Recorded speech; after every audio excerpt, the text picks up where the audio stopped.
मैं आमंत्रित करता हूं आदरणीय प्रदेश अध्यक्ष जी अपना संबोधन शुरू करें। सबसे पहले सभी मीडिया बंधुओं का प्रदेश कांग्रेस कमेटी के इस पवित्र प्रांगण में बहुत बहुत हार्दिक स्वागत, अभिनंदन। आज एक बहुत ही संवेदनशील और अति महत्वपूर्ण विषय, जिससे आम जन में बड़ी परेशानी हो रही है पूरे प्रदेश में और देश में, उस मुद्दे के ऊपर हम अपनी बात रखना चाहते हैं। कांग्रेस पार्टी अपना बात रखना चाहती है। मेरे साथ में हमारे नेता प्रतिपक्ष सम्माननीय टीकाराम जूली साहब भी हैं, वो भी इस प्रेस वार्ता को संबोधित करेंगे। हमारे चीफ रफीक खान साहब भी हैं, हमारे मीडिया के चेयरपर्सन स्वर्णिम जी हैं, हमारे संदीप कलवानिया जी प्रवक्ता भी हैं, और रूम के हमारे इंचार्ज जसवंत गुजर जी भी हैं। एप्स्टीन फाइल अमेरिका के सामने हमारे देश के प्रधानमंत्री जी का सरेंडर होना, ये देश और विदेश में सब जगह एक मुद्दा छाया हुआ है। और इस एप्स्टीन फाइल में ट्रंप का भी नाम है, हमारे देश के भी ट्रंप के मित्र बड़े नेताओं के भी नाम बताए जा रहे हैं। और ऐसे में इस मुद्दे को डाइल्यूट करने के लिए अमेरिका ने, ट्रंप ने इजराइल और ईरान युद्ध को भड़काने का काम किया और खाड़ी देशों में 11 दिन से अधिक समय होने लग गया है युद्ध को चलते हुए। और इससे हमारी जो एलपीजी गैस है वो पूरी तरीके से आपूर्ति बाधित हो गई है। व्यावसायिक सिलेंडर बिल्कुल बंद कर दिए गए हैं। घरेलू सिलेंडर बुकिंग बंद कर दी गई है। रेट बढ़ा दी गई। घरेलू के अंदर 60 रुपए बढ़ा दिए। व्यवसाय के अंदर 115 से लेकर के लगभग 200 रुपए के लगभग बढ़ा दिए गए हैं। 1900 रुपए के लगभग मैं समझता हूं कि शायद 1950 के अंदर। लेकिन उस रेट में भी एलपीजी कॉमर्शियल सिलेंडर मिल ही नहीं रहा, क्योंकि उसकी आपूर्ति बंद हो गई है। जिस प्रकार से मोदी जी ने नोटबंदी करके देश के लोगों को लाइनों में खड़ा किया था, उसके बाद में कोरोना के अंदर वैक्सीन के लिए लाइनों में खड़े हुए, शमशान के अंदर अंतिम संस्कार के समय भी लोग लाइनों में खड़े रहते थे। एक दो दिन तक वेट करना पड़ता था। इस देश की ये दुर्गति इस मोदी सरकार ने कर दी थी। आज फिर देश और प्रदेश के लोग गैस सिलेंडर के लिए, अपनी गाड़ी में सीएनजी भरवाने के लिए, स्कूली बच्चे बसों के अंदर जो जाते थे उसकी सीएनजी बंद हो जाने के कारण से तमाम लोग वापस कतार में लग गए हैं। आज जहां भी देखो हर गैस एजेंसी के ऊपर हमारी माताएं, बहनें, बुजुर्ग लाइन में लगे हुए हैं। और ऑनलाइन बुकिंग घरेलू सिलेंडर की भी पूरी तरह बंद कर दी गई है। कालाबाजारी बढ़ गई है, जमाखोरी बढ़ गई है। होटल जो व्यवसाय है उसमें जो बुकिंग जो होती थी उसमें 40% की गिरावट आज की तारीख में आ चुकी है। शादियों के अंदर जो मेहमानों की संख्या निर्धारित की गई थी उसमें लोग बाग कमी करने लग गए हैं। होटल वालों ने खाने की जो प्लेट 1500 में थी उसके 2700 रुपए कर दिए हैं। और वो भी गारंटी नहीं है कि अगर 3-4 दिन बाद का अगर कोई बुकिंग है तो उसके लिए कह रहे हैं उस दिन की रेट होगी जिस दिन हम लोग खाना दे पाएंगे, नहीं दे पाएंगे। रेस्टोरेंट हो चाहे कैफे हो, चाहे हॉस्टल हो, सारे के सारे लोग परेशान हैं। जो बच्चे बाहर रह करके कोटा में, सीकर में, जयपुर में कोचिंग में पढ़ते हैं, उनको जिन होटलों में खाना खाना पड़ता है, जो मेस चलता है, वहां पर भी सिलेंडरों की बुकिंग जो है आपूर्ति एक तरीके से नगण्य हो गई है। सब लोग परेशान हैं। शादियों के अंदर जयपुर में इन 3-4 दिन में 30,000 से ज्यादा शादियां हुई हैं। वहां पर इतनी मारामारी रही है, जैसे तैसे करके अब तक लोगों ने काम चलाया है। लेकिन मुझे लगता है कि अगर 1-2 दिन ऐसा रह गया तो जितनी भी शादियां हैं वो बिना खाना खाए ही उनको जाना पड़ेगा या अपनी शादियों को निरस्त करना पड़ेगा। लेकिन सरकार के कान पे जूं भी नहीं रह रही है। मदमस्त हाथी की तरह ये सरकार झूठ पे झूठ बोल रही है, भ्रमित करने का काम कर रही है। और कल मैं पढ़ रहा था कि हमारे खाद्य एवं नागरिक आपूर्ति मंत्री जी का एक बयान आया है, बहुत ही निंदनीय बयान है। उन्होंने कहा हमारा काम नहीं है गैस की सिलेंडर की आपूर्ति करना, ये करना, हमारा काम तो केवल मॉनिटरिंग करना है। मंत्री जी, केवल मॉनिटरिंग ही नहीं है, आपका काम कालाबाजारी रोकना भी है, जमाखोरी रोकना भी है। जमाखोरी और कालाबाजारी रोकने के बजाय उनको पकड़ करके अधिकारी लोग भ्रष्टाचार की चांदी कूट रहे हैं, उनके ऊपर किसी तरीके का कोई एक्शन हो नहीं रहा। पर्यटन का जो हमारा क्षेत्र है उस पे भी असर पड़ा है। लोगों ने आना बंद कर दिया है, होटलों के बिजली के बिल नहीं चुक जा रहे हैं। जो विदेशी नागरिक यहाँ पर पर्यटक के तौर पे आ रहे हैं, वो विदेशी नागरिक भी अब चिंतित होने लगे हैं कि हमारे खाने की क्या व्यवस्था होगी, हम कितने दिन रुक रहे हैं। किसान भी परेशान है कि उसका 60,000 टन जो बासमती चावल है उसका निर्यात पूरी तरीके से बंद हो गया है। हमारा गेहूं भी का निर्यात भी बाधित हो गया है। हवाई जहाज के अंदर 300-400 रुपए तो बढ़ चुके हैं। बाकी खाड़ी देशों से हमारे लोग आते हैं, उनके 20,000 के बजाय 1-1 लाख रुपए तक की टिकट भी मुहैया नहीं हो पा रही है। मैं समझता हूं कि राज्य सरकार ने पल्ला झाड़ लिया। मुख्यमंत्री जी कहने को तो कहते हैं कि हमें आप इस तरीके से क्यों कहते हो, पर्ची सरकार क्यों कहते हो, लेकिन मुख्यमंत्री जी 11 दिन बाद में आप कल जगे हो और कल जगने के बाद में आपने केवल ये कह दिया कि कोई कालाबाजारी करेगा, जमाखोरी करेगा तो उसकी कंपनी के खिलाफ हम लोग कार्रवाई करेंगे।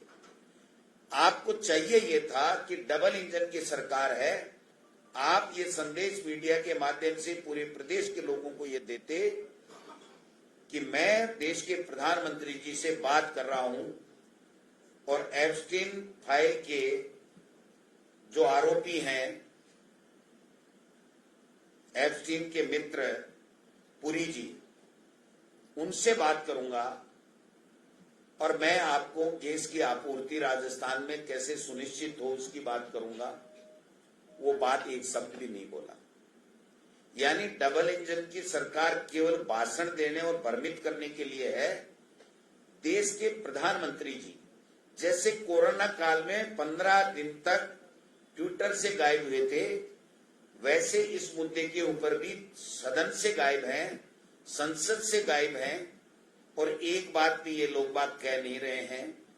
मैं आप सबको इससे भी और ज्यादा बात करना चाहता हूं कि आज हमारा चाहे कोई सा भी सेक्टर हो, हैंडीक्राफ्ट हो, पर्यटन का क्षेत्र हो, चाहे हॉस्टल जो चला रहे हैं वो लोग बाग हों, चाहे फूड प्रोसेसिंग की बात हो, सीमेंट की बात हो, स्टील की बात हो, ग्लास की फैक्ट्रियों की बात हो, सेरेमिक टाइल की बात हो, फर्टिलाइजर की बात हो, सब में 30% की कमी आ चुकी है, 30% की उत्पादन के अंदर।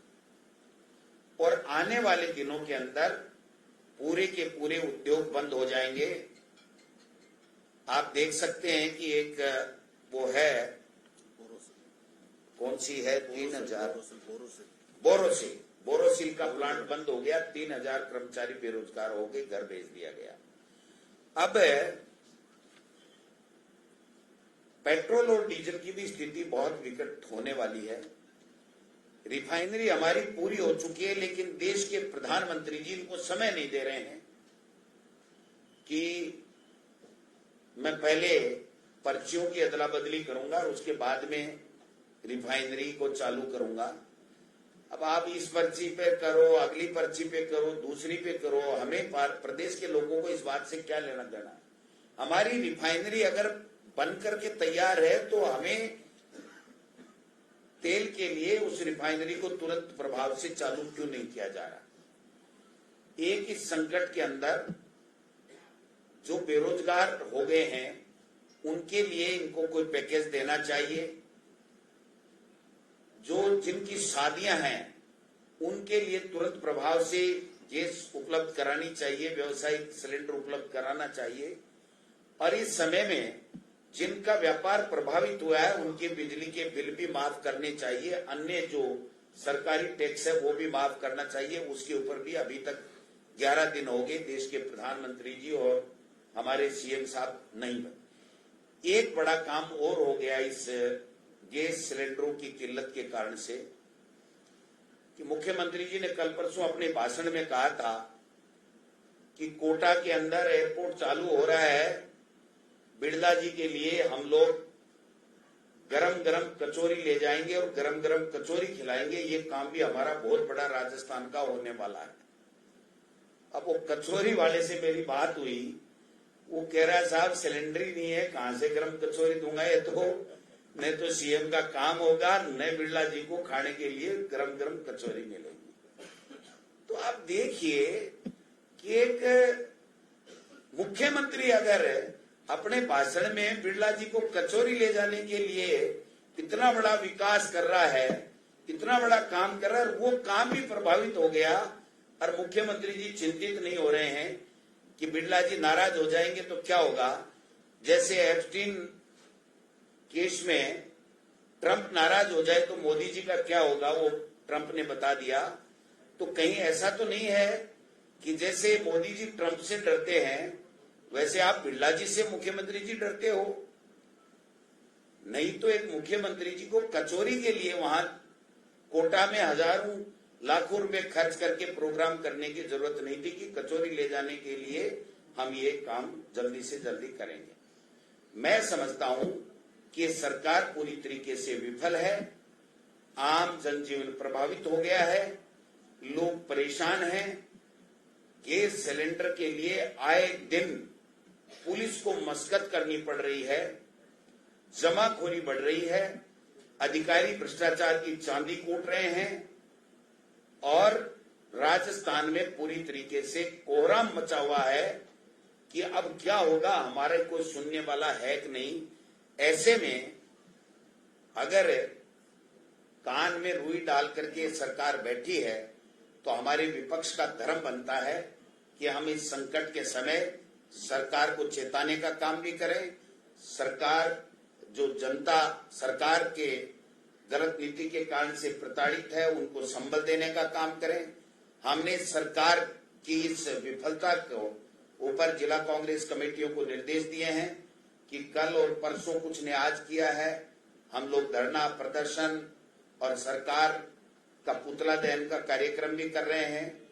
अब कल के बाद में हम ब्लॉक लेवल के ऊपर इस आंदोलन को लेकर के जाएंगे, वार्डों के अंदर लेकर के जाएंगे और जल्दी हम राजधानी के अंदर भी एक बड़ा आंदोलन इसके लिए खड़ा करने वाले हैं कि सरकार चेतो, नहीं तो 5 साल भी आप पूरे नहीं कर पाओगे।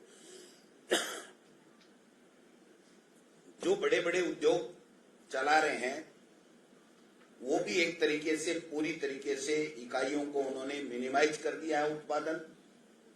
सबसे बड़ी बात यह है कि कई दवा बनाने वाली कंपनियां जो दवा बनाती हैं, जीवन रक्षक होती है, वो दवा बनाने वाली कंपनियां भी अपना उत्पादन उन्होंने कम कर दिया है।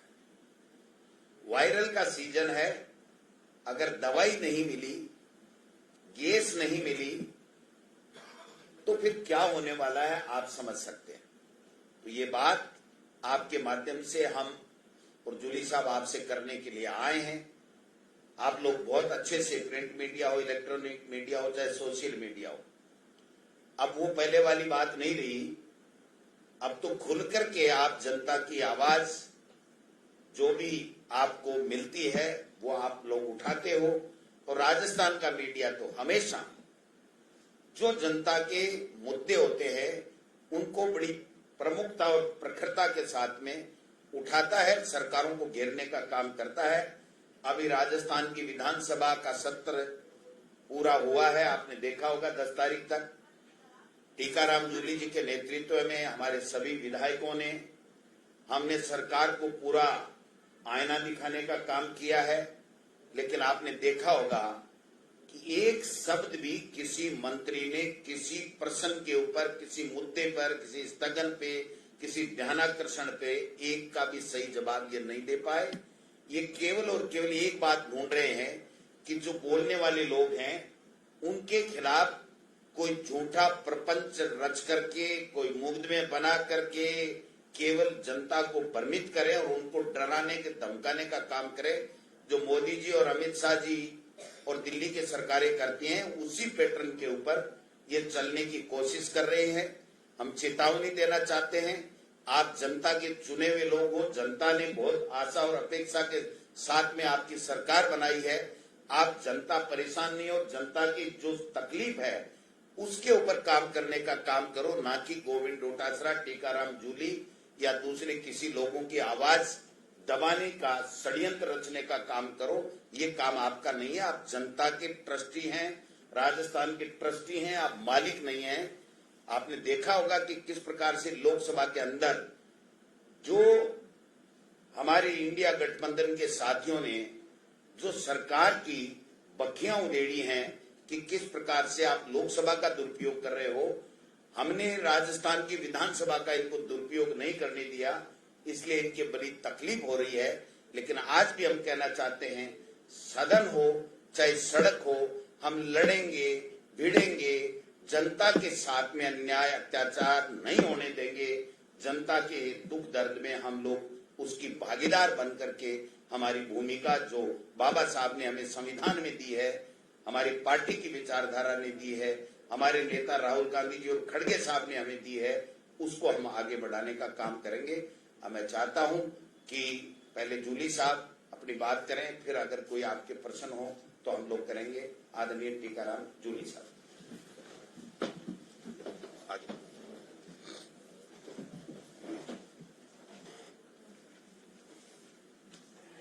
सम्माननीय हमारे प्रदेश अध्यक्ष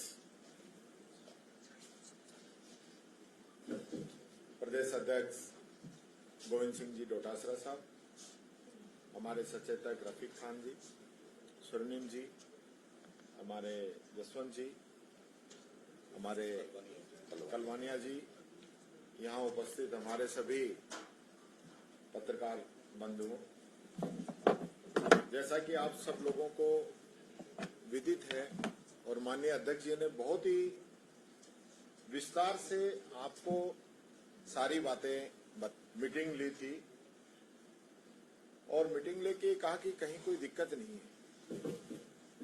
हमने विधानसभा में कहा तब इन लोगों ने कहा कि कोई दिक्कत नहीं, और बल्कि मंत्री का तो जवाब ये था कि अंतर्राष्ट्रीय बाजार में कीमत बढ़ गई इसलिए गैस के दाम बढ़े।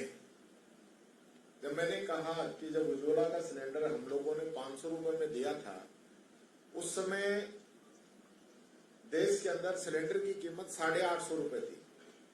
लेकिन जब अंतर्राष्ट्रीय बाजार में रेट घटे तो कीमत 600 रुपए हो गई थी। तब भी आप लोगों ने वो 250 रुपए का जो लाभ जनता को मिलना चाहिए था वो नहीं दिया। और इसी प्रकार से डीजल और पेट्रोल पे भी जो कच्चे तेल का जो रेट था प्रति बैरल, वो भी बहुत कम हो गया था, लेकिन इन लोगों ने उसका लाभ भी नहीं किया। स्पेशल सेस लगा के भारत सरकार ने वो सारा पैसा अपने खाते में डाला। राज्यों को भी नहीं दी। आज जो स्थिति बनी है, पूरे प्रदेश में और देश में कोहराम मचा हुआ है। मैं निवेदन करता हूं इस सरकार से, मांग करता हूं कि एक श्वेत पत्र जारी करें आप कि आपकी कार्य योजना क्या है, कितने आपके पास सिलेंडर है, कितनी डिमांड है। जो आप कह रहे हो किसी को पैनिक होने की जरूरत नहीं है, तो आप बताइए। आपने सबसे पहले पैनिक किया, आपने 60 रुपए घरेलू सिलेंडर पे बढ़ा दिए और उसके बाद जो है कमर्शियल सिलेंडर पे आपने पैसा बढ़ा दिया और कमर्शियल सिलेंडर की आपने सप्लाई रोक दी। तो पैनिक तो आपने किया ना।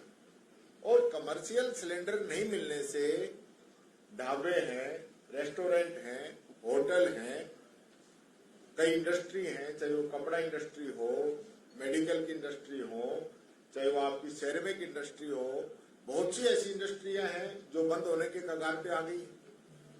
वहां जो लोग मजदूरी कर रहे हैं उनकी नौकरी छूट रही है। तो उसके लिए आपका क्या प्लान है?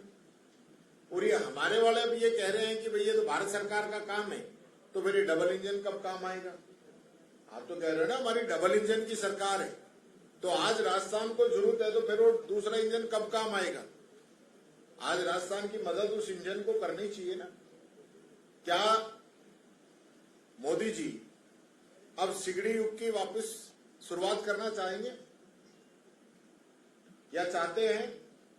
अभी देख लेना आप, आने वाले 2-3 दिनों के अंदर बीजेपी के प्रवक्ता आएंगे और चूल्हे पे रोटी और भोजन बनाने के फायदे आपको गिनाने लग जाएंगे कि इससे व्हाट्सएप का ज्ञान शुरू हो जाएगा कि हमें जो है चूल्हे पे रोटी बनानी चाहिए, गैस नहीं बनती है इससे। आप देखिए पूरे अगर इलाके में जाके देखेंगे तो कोयले की और लकड़ी की जो है 25% डिमांड बढ़ चुकी है, इंडक्शन की 50% जो है डिमांड बढ़ चुकी है। लोग जो है परेशान हैं, कालाबाजारी हो रही है और कालाबाजारी को आप रोकेंगे कैसे? आपका क्या प्लान है?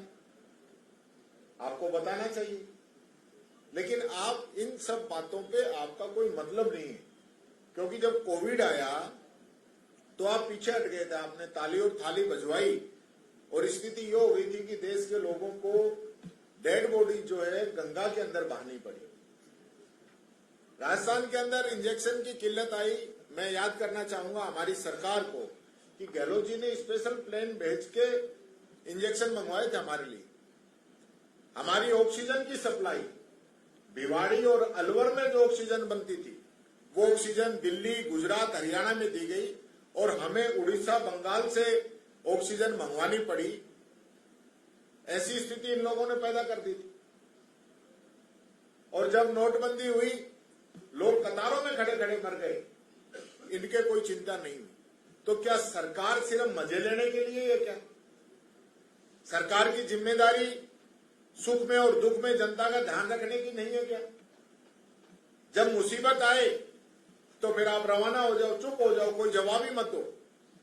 और जब सब चीजों की मौज है, अभी तक तो कह रहे थे कि भाई मुख्यमंत्री जी जहां जाते हैं वहां अच्छी बारिश हो रही है, हर चीज का पॉजिटिव अपने ऊपर ले रहे थे, अच्छी बात है। लेकिन आज जब दिक्कत है तो वही मुख्यमंत्री जी को सामने आना चाहिए ना, जनता को क्लियर बताना चाहिए कि हमारी स्थिति ये है। आज ये कह रहे हैं कि ये लोग जो है विपक्ष आज ऐसे समय में सवाल उठा रहे हैं, तो मोदी जी को तो पता होगा ना, इजराइल गए थे पहले दिन, एक दिन पहले इजराइल जाके आए हैं वार शुरू होने से, तो इनको तो पता होगा ना वार शुरू होगी। क्या इनकी विश्व गुरु हैं तो फिर इतना भी नहीं पता कि वार शुरू हो सकती है? देश की प्लानिंग क्या? आप तो एक सप्ताह नहीं झेल पाए। आपकी प्लानिंग क्या होनी चाहिए? जब आपको पता है इस प्रकार की स्थिति देश और दुनिया में बन रही है तो हमारे देश के ऊपर क्या संकट आ सकता है, आपने कोई ध्यान नहीं दिया। यहां तक कि ईरान जो हमारा मित्र देश रहा है, जिसने हमारी मदद की है, उसके राष्ट्रपति को मार दिया गया, आप एक शब्द नहीं बोले। उनके सैनिक, उनका जो है युद्धपोत हमारे यहां पे आया और वो अभ्यास करके वापस जा रहा था, रास्ते में उसको उड़ा दिया गया, आप एक शब्द नहीं बोले। तो ये क्या आपकी विदेश नीति क्या है? यानी ऑपरेशन सिंदूर के अंदर हमारे सैनिक अपनी वीरता शौर्य के दम पे पाकिस्तान का इलाज कर दें, तब तो अमेरिका के सीज फायर कर दें। और अब अमेरिका कह रहा है कि मैंने रूस से तेल लेने के लिए 1 महीने की मोहलत दे दी है, तो विश्वगुरु चुप हैं, बोल नहीं रहे हैं। तो ये क्या है? क्या ये जनता के सामने ये सारी बातें आनी चाहिए कि ये लोग चाहते क्या हैं? इस देश को, इस राजस्थान को आप क्या समझते हैं? जब जनता ने आपको शासन दिया है, जिम्मेदारी दी है इस राज चलाने की, राज को कोई घर से तो आप कुछ कर नहीं रहे, आपको तो मैनेज ही करना है। जनता टैक्स दे रही है, उसका आप उपयोग करके जनता के लिए खर्च कर रहे हो। तो आपकी प्लानिंग क्या होनी चाहिए? ऐसे समय में जनता को राहत दे या अपनी जेब भरे? अब भी आपने सिलेंडर महंगे कर दी, उससे और ज्यादा पैनिक हुआ है। और जब आपने कमर्शियल सिलेंडर बंद किए हैं, तो इसका आपने ऑप्शन क्या दिया है कि काम किससे चलेगा? ये घरेलू सिलेंडर आएंगे ब्लैक होके उनकी जगह, और घरेलू सिलेंडर इस तरफ अगर ब्लैक होके आएंगे तो फिर कालाबाजारी बढ़ेगी और फिर घरेलू जो गैस है उसकी कमी आएगी। आज पूरे देश के अंदर 33 करोड़ जो है घरेलू उपभोक्ता हैं, उनके प्रति क्या आपकी सोच है, क्या प्लानिंग है? आप सब कुछ ये नहीं कह सकते कि भाई ये तो युद्ध छिड़ गया इसलिए हम कुछ नहीं कर सकते। आपकी प्लानिंग होनी चाहिए, प्लान A, B, C आपका होना चाहिए। तो ऐसे समय में जब संकट की घड़ी आए तब तो जाके सो जाओ, ये नहीं चलेगा। सरकार को जवाब देना होगा। हम पूरी कांग्रेस पार्टी इनसे जवाब मांग रही है कि ये श्वेत पत्र जारी करके बताएं कि एक्चुअल स्थिति क्या है गैस की, आपका प्लान क्या है, जनता की मदद आप कैसे करेंगे, ये बात सरकार को बतानी चाहिए। धन्यवाद। एक बात और कहना चाहता हूं कि 800 के लगभग सिलेंडर रोजाना की बुकिंग सप्लाई होती है। अब वो डिमांड होकर 1600 के लगभग होगी और सप्लाई जो 800 होती थी वो 400 होगी। तो 1600 और 400 4 गुना फर्क पड़ गया। एक बात। दूसरी बात, हमारी राजधानी के अंदर 10 से 12 हजार एलपीजी से ऑटो चलते हैं, वो कतारों में खड़े हैं। और वो कौन यूज करता है? जिसके पास अपना खुद की गाड़ी नहीं है, जिनके बच्चे स्कूलों के जाने के लिए उनका उपयोग किया जाता है। कोई गरीब यहां किसी काम से आ गया तो उसके लिए यूज लिया जाता है। 4 गुना रेट बढ़ा दी उन्होंने। और इस समय फसल का समय है, नई फसलें हैं, तो फर्टिलाइजर के लिए तो गैस की बहुत जरूरी है। उन उद्योगों को, फर्टिलाइजर उद्योगों को अगर सिलेंडर नहीं मिला, गैस नहीं मिली, तो किसान तो बर्बाद हो जाएगा ना। इसका लॉन्ग टर्म भी देखो ना आप। दवाई, फर्टिलाइजर, रोजाना का खाना, ये तो बहुत जरूरी है, डेली का काम चाहिए भाई। इसके लिए कोई इनका प्लान, कोई कार्य योजना, कोई पुख्ता जिम्मेदारी। अधिकारियों को कह दिया, क्या कह दिया? लूटो पोसो खाओ, राज करो, मौज करो। अरे भाई, ये कोई व्यवस्था होती है क्या? और कोई बात आप में से कोई भी अब में से पूछना चाहे किसी? आपने भी कहा कि कई उद्योग धंधे बंद हो गए, तो इन सब पे डिपेंड हो। सरकार तो राशन के बड़े उद्योग लगाने की बात करी, काहे का बड़े उद्योग? अपने लोगों को औने पौने दामों में जमीन देने का षड्यंत्र किया था। धीरे धीरे उसकी परतें खुल रही हैं। कई बीजेपी के नेताओं ने आवेदन कर रखा है, 200, 300 करोड़ की जमीन कोड़ियों के भाव लेना चाहते हैं। उनके कागज हम कबाड़ रहे हैं, कुछ मिल गए, कुछ मिल रहे हैं। हम बता देंगे कि ये क्या राइजिंग राजस्थान था, बीजेपी के नेताओं का राइजिंग था, या सरकार में बैठे हुए प्रमुख पदों के लोगों को राइजिंग करने का। राइजिंग का मतलब चमकना। तो उनकी चमक के लिए था। आम आदमी के, गरीब को, बेरोजगार को रोजगार देने के लिए एक भी उद्योग बता दीजिए ना 2.5 साल में। अब तो आज गई इनकी 46% समय इनका समाप्त हो गया। 4% महीने 2 महीने में हो जाएगा। 50% बचा, उसमें से आखिरी के 1.5-2 महीने तो आपके उसमें चले जाएंगे आचार संहिता में।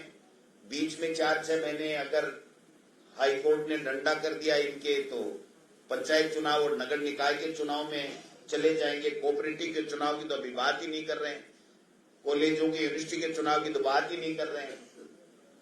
तो ये तो मदमस्त हाथी की तरह इस राजस्थान को लूटने का काम कर रहे हैं, बाकी जनता इनकी प्राथमिकता में नहीं।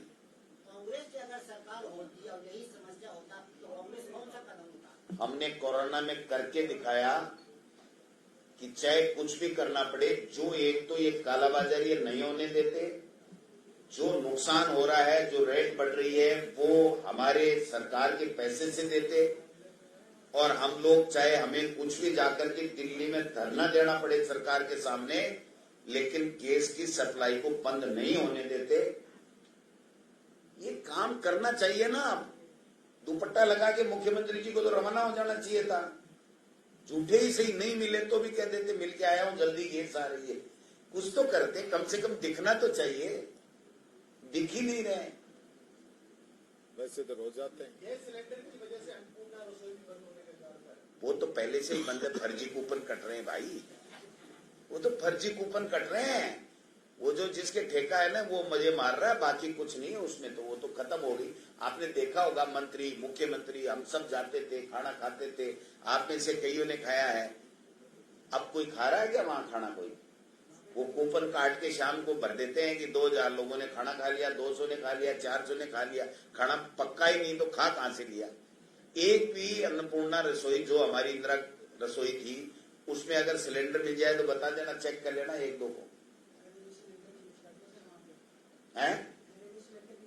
अरे करो कराओ, कोई सा तो करो, कोई सा ही नहीं मिल रहा है भाई। सिलेंडर का है। मुख्यमंत्री जी का झूठी आश्वासन जनता को देने के पीछे रहस्य क्या है? अब आप बताओ। वो तो ओम बिरला जी को राजी कर रहे थे, झूठा आश्वासन दिया, झूठा आश्वासन दिया कि बिरला जी के लिए गर्म कचौरी भेजूंगा। कहां से भेजेंगे गर्म कचौरी बताओ? नहीं तो 2.5 साल में वहां एयरपोर्ट बन करके तैयार होगा और सिलेंडर नहीं मिलेगा तो गर्म कचौरी निकलेगी नहीं, तो वो झूठा आश्वासन ही है। और क्या बताओ? और कोई बात कांग्रेस ईंट से ईंट बजा देगी, जनता के साथ खड़ी रहेगी। इस सरकार को मजबूर करेंगे कि जनता को जो तकलीफ हो रही है उस तकलीफ से उबारने का काम करे। मदन राठौड़ जी ने आज ही कहा है, से उनका आया था कि कांग्रेस प्रयास कर रही है कि सिलेंडर की कमी आ जाए, जबकि सिलेंडर की कमी है ही नहीं। हमने छुपा रखे तो हमारे घर छापे डालो ना। मदन दिलावर साहब 10-12 दिन से दिख नहीं रहे थे, आपको दिख गए क्या? मदन राठौड़ जी आप दिख यार। वो अब बताओ किसका नाम आ गया? कोई बात नहीं, सुधार कर लेता हूँ। मदन राठौड़ साहब दिख गए क्या आपको कहीं? बाइट तो कह दिया होगा, पर्ची दे दी होगी, तू भी कुछ तो बोल गया होंगे। बाकी एक बात बताओ, मदन राठौड़ जी तो मोदी जी के खास बता रहे हैं, तो उनको भेज देने चाहिए थे सिलेंडर की। साहब राजस्थान में मेरी नाक कट रही है, आप तो जल्दी करो, मैं प्रदेश अध्यक्ष हूं। अगर मेरी दोनों जगह सरकार हो, एक सिलेंडर कम नहीं पड़ने दूं, 1 रुपया नहीं बढ़ाऊं। मदन राठौड़ जी को बताओ कि कल पूरी होटल इंडस्ट्री ने कलेक्टर को ज्ञापन दिया है सिलेंडर नहीं मिलने का, तो ज्ञापन की कॉपी उनके पास नहीं हो तो मैं दे देता हूँ। सर अभी थोड़ी देर पहले आपने बोला था कि अभी गैस सिलेंडर के बाद पेट्रोल डीजल में किसी तरह के हालात हो सकते हैं। अभी बांग्लादेश को 5000 litre high speed petrol diesel देने का केंद्र ने फैसला किया। क्या सरकार का महाराष्ट्र सरकार ने खुद तो पेट्रोल डीजल देने का फैसला कर दिया। फैसला ही किया है, दे कहां से देंगे? इनको खुद को ही नहीं मिल रहा है।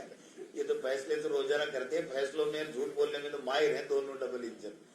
आप बताओ, ईरान कह रहा है मैं बूंद नहीं जाने दूंगा, और अमेरिका की एक 28 साल की कोई भी अधिकारी है, क्या है पता नहीं, मैं देख रहा था, तो वो कह रही है कि अच्छा एक्टर है, हमने कह दिया भाई 30 दिन और ले ले, तेरे को छूट है। तो मतलब शर्म से सर झुक जाता है कि हमने किनको देश सौंप दिया। गोविंद जी पहले प्याज पानी पे के समस्याओं पे सरकार गिर जाती, तो क्या अब लग रहा है कि गैस और पेट्रोल पे अब सरकार गिरने वाली है? भाई साहब गिरने का तो पता नहीं, फैल जरूर है ये। खरीदने का तो मेरे पास सामान नहीं है, मैं गिराने का मैं कैसे करूं। लेकिन मैं कह रहा हूं दोनों फैल है। हर मतलब 100 में से 33 आए, 34 आए तो पास हो जाता है, लेकिन इसके 100 में से 5 ही नहीं आ रहे हैं अपने वाली सरकार के तो। Okay, thank you. और पूछ ले कुछ।